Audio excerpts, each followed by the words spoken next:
Welcome. In this video, I will show you how to merge two emojis on iPhone 17. This feature is now available thanks to Genmoji introduced in iOS 26, and you can easily do that by entering some application, for example, your messages application, then opening the text field in a conversation. Then you're gonna have to tap on the emoji icon in the top left corner of your screen and then select Genmoji.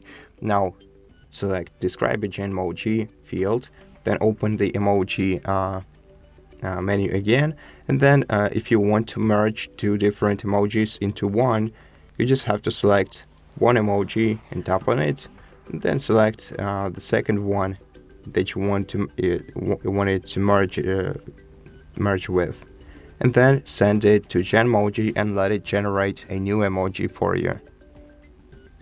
If you like it, just select OK, or you can choose different variations of it if you don't like the first one.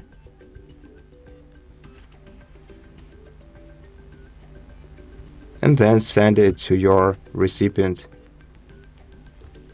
And so that's how you do it, quick and easy. Thank you for watching this video. If you liked it, please consider subscribing to our channel, leave us a like and a comment below, and I will see you in the next one.